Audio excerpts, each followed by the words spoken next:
नमस्ते बच्चों, एक बार फिर से आपका स्वागत है हमारे इस YouTube चैनल AMS संपूर्ण ज्ञान पे। और आज हम फिर से आपके लिए लेके आए हैं बिहार बोर्ड का ये कक्षा 8 का ये हमारी दुनिया बुक का इकाई 1 का घ है।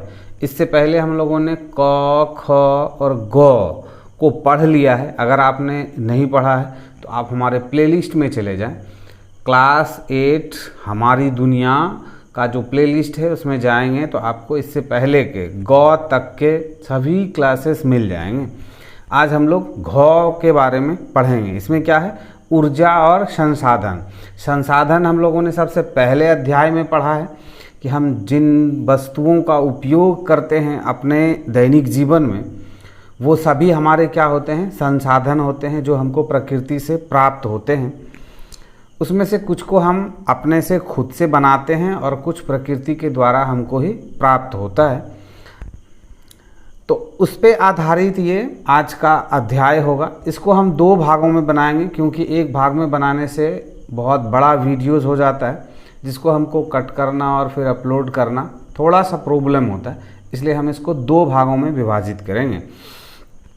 तो सबसे पहले क्लास को स्टार्ट करने से पहले आपसे हमारा रिक्वेस्ट है कि अगर आप बिहार बोर्ड के कक्षा 8 के छात्रा हैं या छात्र हैं तो आप हमारे इस चैनल को सब्सक्राइब कर लें। इस पे आपको इस क्लास का इंग्लिश भी मिल जाएगा। अभी आप ज्योग्राफी पढ़ रहे हैं यानी भूगोल पढ़ रहे हैं, इसका साइंस भी आपको मिल जाएगा, विज्ञान मिल जाएगा और इसका मैथ्स भी मिलेगा। तो आप प्लेलिस्ट में जाएं और देखें और हमारे साथ जुड़ें। अगर आप इंग्लिश सीखना चाहते हैं तो हमारा खुद का एक चैनल है AMS स्पोकन गुरु के नाम से। आप उस चैनल पे जाएंगे तो आपको ट्रांसलेशन और ग्रामर दोनों सीखने के लिए मिलेगा। बहुत ही बारीकी से आराम से वो सिखाया जाता है, तो वहाँ से जाके भी आप सीख सकते हैं। अब देखिए, विद्यालय में बच्चों की भाषण प्रतियोगिता हो रही थी।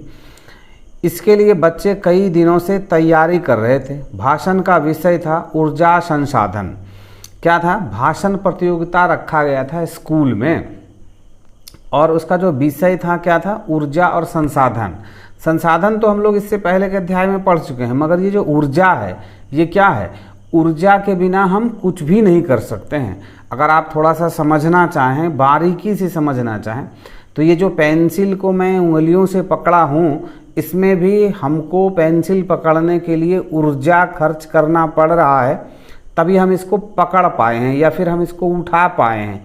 या कोई सा भी सामान को हम उठाना चाहते हैं या कुछ भी करना चाहते हैं तो हमारे द्वारा ऊर्जा खर्च होती है, तभी हम उसको कर पाते हैं। तो ये हो गया ऊर्जा का सबसे छोटा रूप। लेकिन अगर ऐसे आप समझना चाहें तो ऊर्जा किसी भी काम को करने के लिए हमको ऊर्जा की आवश्यकता होती है, यानी मशीन को चलाने के लिए, गाड़ियों को चलाने के लिए या और भी कई तरह के कार्य को करने के लिए हमको ऊर्जा की आवश्यकता होती है। तो प्रतियोगिता के दिन सभी बच्चे इसके लिए काफ़ी उत्साहित थे। उद्घोषक की आवाज़ के साथ ही शांति छा गई। उद्घोषक किसको बोलते हैं, जो स्टेज पे आके माइक पकड़ के और वो बोलते हैं कि क्या चीज़ का आज क्या प्रोग्राम है और इस प्रोग्राम में कौन कौन भाग ले रहे हैं। फिर वो बारी बारी से उस प्रोग्राम में पार्टिसिपेट करने वाले बच्चों को या फिर लोगों को वो मंच पे आमंत्रित करते हैं। आने से पहले उनके बारे में कुछ इन्फॉर्मेशन देते हैं, उन्हीं को उद्घोषक कहा जाता है। जैसा कि आप जानते हैं, किसी भी कार्य को करने के लिए ऊर्जा या शक्ति की आवश्यकता होती है। क्या है, ऊर्जा या शक्ति। अगर आपके पास शक्ति नहीं है तो आप खड़े नहीं हो पाएंगे। अगर आपके पास शक्ति नहीं है तो आप अपने हाथों को उठा नहीं पाएंगे। अगर आपके इन उंगलियों में शक्ति नहीं है तो आप इनको ऐसे ऐसे नहीं कर पाएंगे। आपको समझ में नहीं आता होगा, लेकिन जब लोग बीमार हो जाता है तो वो बोल नहीं पाता है। और हम अभी बहुत ही आराम से बोल रहे हैं, ज़रूरत पड़ने से हम बहुत ज़ोर ज़ोर से बोलते हैं। तो बोलने में भी शक्ति खर्च होती है, एनर्जी खर्च होता है, ऊर्जा खर्च होती है।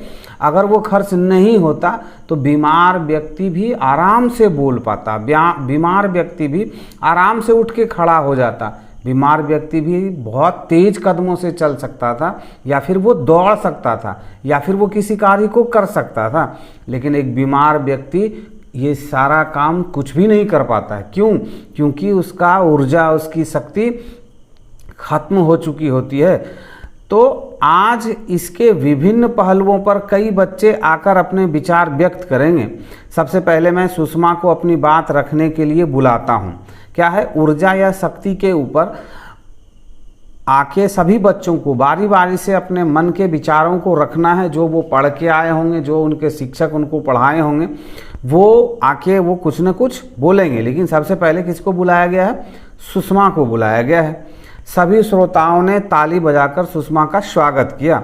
सुषमा ने कहा, आदरणीय शिक्षक वृंद, भाइयों तथा बहनों, ये जब आप किसी मंच पे आते हैं तो मंच के सामने बैठे हुए जो भी लोग हैं उनको सम्मानित करते हुए इस तरह से आपको बोलना आवश्यक होता है। ऊर्जा की आवश्यकता हमें प्रारंभिक काल से रही है। प्रारंभिक काल मतलब जब से मानव होश संभाला है, जब से मानव ने समझना शुरू किया है, तब से उसको ये समझ में आ रहा है कि उसको ऊर्जा की आवश्यकता रही है। विकास के आरंभिक दौर में शारीरिक ऊर्जा का उपयोग किया जाता था। क्या कहा जा रहा है कि विकास के आरंभिक मतलब शुरुआती दौर में शारीरिक ऊर्जा, यानी हम खेती कैसे करते थे? अपने ताकत से हल को खींच के हम पानी कैसे निकालते थे? अपने शरीर के ताकत से हम पानी को निकालते थे। या फिर कोई सा जो कार्य करते थे वो हम अपने शारीरिक ऊर्जा से ही कर पाते थे। यानी अगर आप कहें तो नाव चलाते थे, तो कैसे चलाते थे? अपने हाथों से जो हम उस नाव के पानी को खेते थे वो कैसे होता था? हमारे द्वारा उसमें ऊर्जा खपत होती थी और तभी वो नाव आगे बढ़ता था। कालांतर में लकड़ी, कालांतर मतलब इससे पहले लकड़ी, कोयला, पेट्रोलियम, जल विद्युत, परमाणु ऊर्जा का उपयोग बढ़ा। मतलब इससे पहले प्रारंभिक काल के बाद किससे? लकड़ी, लकड़ी से हम ऊर्जा का काम करते हैं। क्या काम करते हैं? लकड़ी जलाते हैं तो उससे जो ऊर्जा निकलती है उसी से हम खाना पकाते हैं। कोयला से हम खाना पकाते हैं, कोयला से हम बड़े बड़े टरबाइन को चलाते हैं, पेट्रोलियम से हम ईंधन का रूप इस्तेमाल करके हम उससे गाड़ी चलाते हैं। जल विद्युत, जल का जो ऊर्जा है उसको हम विद्युत में परिवर्तित करते हैं, उससे हम विद्युत संयंत्र लगा के और उससे हम विद्युत प्राप्त करते हैं। परमाणु ऊर्जा का उपयोग बढ़ा है, परंतु अब तो सौर ऊर्जा मतलब सूर्य की ऊर्जा से हम क्या करते हैं? बिजली बना लेते हैं।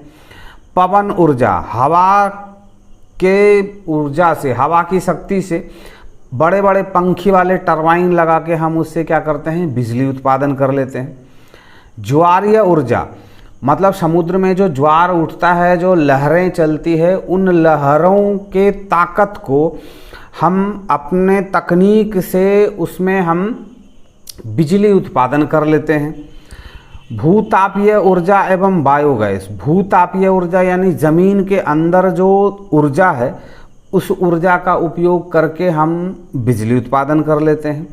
बायोगैस, गैस से हम लोग क्या करते हैं? बहुत सारी फैक्ट्रियां चलाते हैं, इंजन चलाते हैं, तो इन सब चीज़ों का हम उपयोग करते हैं। ये सभी क्या हैं? ये शक्ति हैं, ये ऊर्जा हैं। ऊर्जा के इन संसाधनों को बृहद रूप में से दो वर्गों में रखा जाता है। एक है परंपरागत स्रोत, दूसरा है गैर परंपरागत स्रोत। परंपरागत स्रोत किसको बोलते हैं? जो वर्षों से, सदियों से पहले से चला आ रहा है। और गैर परंपरागत क्या होता है? जिसको आप बाद में उसको बनाते हैं। जैसे ऊर्जा के परंपरागत स्रोत सदियों से ऊर्जा प्रदान करते आ रहे हैं, परंतु ये स्रोत क्षयशील एवं और नवीकरणीय हैं। परंपरागत स्रोत के अंतर्गत कोयला, पेट्रोलियम, प्राकृतिक गैस, जल विद्युत इत्यादि को शामिल किया जाता है। इसमें जल विद्युत को छोड़कर सभी अनवीकरणीय स्रोत हैं। ये अनवीकरणीय और नवीकरणीय, नवीकरणीय किसको बोलते हैं? जिसको हम दोबारा बना सकें। और अनवीकरणीय किसको बोलते हैं? जिसको हम एक बार जब यूज कर लिए तो हम उसका उपयोग फिर नहीं कर सकते हैं, मतलब वो क्षय हो जाती है। क्या है? देखिए, क्षयशील है। क्षयशील क्या है, जैसे मान के चलिए देखिए ये जो कोयला है ये जब जल गया, एक बार जब जल के कोयला राख हो गया तो अब हम इससे फिर किसी भी तरह का ऊर्जा प्राप्त नहीं कर सकते हैं। पेट्रोलियम, जो बाइक में आपने पेट्रोल डाला और बाइक को चला के आपने उस पेट्रोल को ख़त्म कर दिया, अब उस पेट्रोल का आप कोई उपयोग नहीं कर सकते हैं। प्राकृतिक गैस, गैस जिससे आप खाना पकाते हैं, उस गैस का जो आपने यूज कर लिया, अब उस गैस से आप फिर से कुछ नहीं कर सकते हैं।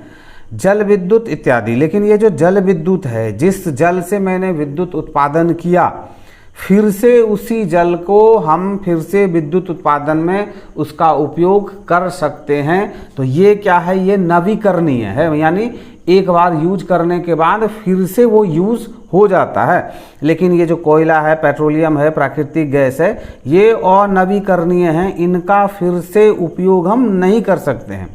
इन खनिजों का एक बार उपयोग हो जाने पर ये समाप्त हो जाते हैं, उनका नवीकरण या पुनः चक्रण संभव नहीं होता है।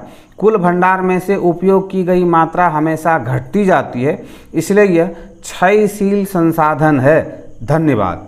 क्या किया सुषमा के द्वारा इन सब चीज़ों को बताया गया। क्या बताया गया ये मैंने आपको विस्तार से समझाया, तो मुझे उम्मीद है कि आप इन चीज़ों को समझ पा रहे होंगे। अब देखिए, सभी ने तालियां बजाकर सुषमा की बातों का समर्थन किया। उद्घोषक ने पुनः कहा, अब अब्दुल आपके सामने आकर कोयला जो ऊर्जा का महत्वपूर्ण स्रोत है के बारे में विस्तृत रूप से बताएंगे। अब्दुल ने स्टेज पर आकर सभी का अभिवादन किया और बोला। क्या हुआ, अब्दुल आया, जिस तरह से सुषमा आई और उसने सभी को अभिवादन किया, उसी तरह उसने भी अभिवादन किया और बोला। क्या बोला, भारत में कोयला शक्ति या ऊर्जा का मुख्य स्रोत है। क्या बताए कि कोयला जो है वो भारत में मुख्य स्रोत है, किसका, शक्ति का, या फिर ऊर्जा बोलें, ऊर्जा का। आज से पहले ट्रेनें चलाई जाती थी, बड़ी बड़ी कारखाने चलाए जाते थे, किससे, कोयले से ही। कोयले से बिजली उत्पादन की जाती थी। अब धीरे धीरे जल विद्युत और परमाणु विद्युत की ओर हम बढ़ रहे हैं और उस ओर जा रहे हैं। देश में इसका कुल भंडार लगभग 26,454 करोड़ टन है। कोयला एक अवसादी चट्टान है। अब देखिए, ये अवसादी चट्टान क्या है, आपको पता होगा कि तलछटों में लगातार परत दर परत मिट्टी और बालू और जीवाश्म दबते जाते हैं और दबते जाते हैं। हजारों लाखों करोड़ों वर्षों के बाद उस पे पृथ्वी का दबाव इतना अधिक पड़ता है कि वो धीरे धीरे चट्टान के रूप में बदल जाते हैं। तो कोयला क्या है, वो अवसादी चट्टान है जो वनस्पतियों के भूगर्भीय हलचलों के कारण भूमि में दब जाने से बनती है। अब देखिए, अब्दुल ने कार्बन की मात्रा के आधार पर कोयले के 4 वर्गों की जानकारी भी दी, जो इस प्रकार है। कोयले का जो 4 वर्गीकरण किया गया है उसके बारे में अब्दुल ने बताया। क्या है वो, एंथ्रोसाइट। कितना है वो, 90% से ऊपर है। उसमें कार्बन कितना है, 90%, 90% से ऊपर है। एंथ्रोसाइट में कोयले का जो किस्म है, जो श्रेणी है, उसमें से क्या है, 90% से ऊपर क्या है, उसमें कार्बन की मात्रा है। बिटुमिनस, इसमें क्या है, 60 से 80% कार्बन है। लिग्नाइट 50 से 70% है। पिट 50% से कम है। तो कोयला उत्पादक देशों में संयुक्त राज्य अमेरिका, रूस, चीन एवं भारत का स्थान प्रमुख है। कोयला उत्पादन में कौन कौन है, संयुक्त राज्य अमेरिका, रूस, चीन एवं भारत। भारत में कोयला गोंडवाना समूह एवं टर्शियारी युग की चट्टानों में पाया जाता है। ये गोंडवाना समूह क्या है, ये आपको पता होगा कि हमारा हिंदुस्तान पहले कहाँ था, उसी दक्षिण अफ्रीका के पास गोंडवाना द्वीप में था, जो कि अभी अब हट के यहाँ पे आ गया है, दक्षिण एशिया में आ गया है। कोयला भंडार का 98% हिस्सा गोंडवाना समूह में है। इस प्रकार के कोयले दामोदर, सोन, महानदी, गोदावरी, वर्धा नदियों की भ्रंश घाटियों में पाई जाती है। आपको इससे पहले मैंने बताया कि कोयला जो है वो क्या है, वो एक अवसादी चट्टान है। और अवसादी चट्टान कैसे बनते हैं, लगातार साल दर साल मिट्टी दबते जाता है और उसके साथ पेड़ पौधे जीव जंतु भी नीचे दबते जाते हैं और प्राकृतिक हलचल के कारण वो धीरे धीरे नीचे दबते जाते हैं और उसके ऊपर बहुत मोटी परत पृथ्वी की हो जाती है, या फिर पृथ्वी के आंतरिक बल में कुछ परिवर्तन आने से वो भूमि नीचे दब जाती है और उस पर बहुत अधिक दबाव पड़ने से हजारों लाखों करोड़ों वर्षों के बाद वो कोयले में परिवर्तित हो जाता है। उत्पादक राज्यों में झारखंड का झरिया, बोकारो, धनबाद, गिरिडीह, कर्णपुरा एवं रामगढ़ क्षेत्र, छत्तीसगढ़ का चिरीमिरी, विश्रामपुर, झिलीमिली, कोरबा, उड़ीसा का तालचर, पश्चिम बंगाल का रानीगंज, मध्य प्रदेश का सिंगरौली, सोहागपुर, उमरिया तथा मोहपानी एवं महाराष्ट्र का चांदवर्धा, कामपटी एवं बर्दर प्रमुख है। टर्शियारी कालीन कोयला असम, अरुणाचल प्रदेश, मेघालय, जम्मू कश्मीर से निकाला जाता है। इन सब चीज़ों को आप बारी बारी से पढ़ेंगे तो आपको वो याद हो जाएगा, तो आप क्वेश्चन आंसर उसका सही से कर पाएंगे। टर्शियारी युग की चट्टानों में निम्न कोटि का कोयला पाया जाता है। किस किस कोटि का कोयला पाया जाता है? वो लिग्नाइट वाला, जिसमें 50 से 70% कार्बन होता है, का उत्पादन तमिलनाडु के लिग्नाइट बेसिन तथा राजस्थान, गुजरात एवं जम्मू कश्मीर में होता है। अब देखिए, सभी ने पुनः तालियां बजाई। उद्घोषक ने पुनः घोषणा की कि अब सुखविंदर आएंगे तथा पेट्रोलियम जो मानव के जीवन का अनिवार्य अंग बन गया है के बारे में विस्तार से अपनी बात आपके सामने रखेंगे। सुखविंदर आते ही सब बच्चों से जोर से तालियां बजाई। सुखविंदर ने बड़ी अच्छी तरह अपनी बात रखनी शुरू की। दोस्तों, अब देखिए क्या कह रहा है सुखविंदर।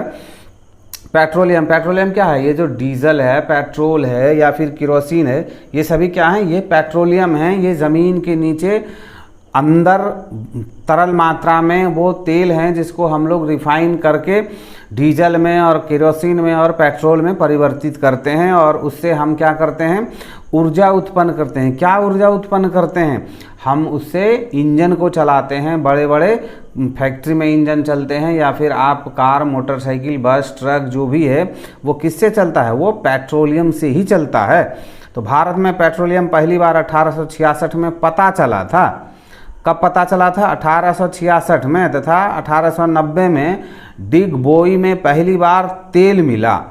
तेल कब मिला था? 1890 में। इसके बाद 1959 में खंभात के क्षेत्र में और फिर 1975 में मुंबई हाई तेल क्षेत्र का पता चला।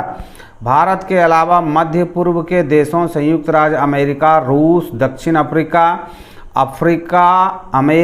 अफ्रीका एवं यूरोप में भी तेल पाया जाता है। विश्व के तेल उत्पादक देशों में इराक का किरकुक, ईरान का मस्जिद सुलेमान, गजसारन, करमनशाह, लाली, सऊदी अरब में दमाम, कातिफ, अबकेक, बुक्का, कुवैत में बुर्गन क्षेत्र महत्वपूर्ण हैं। ये सभी क्या हैं? तेल उत्पादक देशों में जिन देशों में जिस जगह पे तेल का उत्पादन किया जाता है उन जगहों का नाम अंकित है। आप इसको 1 बार, 2 बार, 4 बार पढ़ेंगे, रटेंगे तो आपको याद हो जाएगा। भारत में तेल उत्पादन की दृष्टि से असम, अरुणाचल प्रदेश, नागालैंड महत्वपूर्ण है। यहाँ डिगबोई, नहरकटिया, हुगडीजन, मोरान, रुद्रसागर, निगरू एवं बोरहोला मुख्य उत्पादन केंद्र है। गुजरात राज्य में अंकलेश्वर, कलोल, बलोल, कोशांबा, महसाना, बकरोल, नवगांव इत्यादि प्रमुख उत्पादन केंद्र हैं। ये सभी क्या हैं? हमारे हिंदुस्तान के कौन कौन से स्टेट में हैं? ये असम, अरुणाचल प्रदेश, नागालैंड के इन सभी क्षेत्रों में क्या होता है? तेल उत्पादन का केंद्र है। और ये जो आप भारत का मानचित्र देख रहे हैं, इस मानचित्र में आप देखेंगे कि कोयला कहाँ कहाँ पाया जाता है। जहाँ जहाँ पाया जाता है वहाँ पे CC ये लिखा हुआ है। तेल क्षेत्र जहाँ पे 00 बना हुआ है वो क्या है? हमारा तेल क्षेत्र है। परमाणु ऊर्जा केंद्र कहाँ कहाँ है? ये जहाँ जहाँ पे काला बना हुआ है ये सभी परमाणु ऊर्जा क्षेत्र है। जहाँ पे TT लिखा है वहाँ तापीय ऊर्जा केंद्र है। उसके बाद ये HBJ गैस पाइपलाइन, ये जहाँ जहाँ पे इस तरह से बना हुआ है ये क्या है, सभी गैस पाइपलाइन है। और कोयला क्षेत्र कहाँ है, इस तरह का जो बना हुआ है वो क्या है, हमारा कोयला क्षेत्र है। तो आज के इस क्लास को हम यहीं पे विराम देते हैं, हम मिलेंगे इसके अगले क्लास में। लेकिन आपसे हमारा रिक्वेस्ट है कि प्लीज़ अगर आप वीडियो क्लास को वॉच करते हुए यहाँ तक आए हैं और आपने इस चैनल को सब्सक्राइब नहीं किया है तो सब्सक्राइब कर लें, और इसके बाद के क्लासेस को देखने के लिए आप हमारे प्लेलिस्ट में ज़रूर जाएं। तो मिलते हैं हम इसके अगले क्लास में।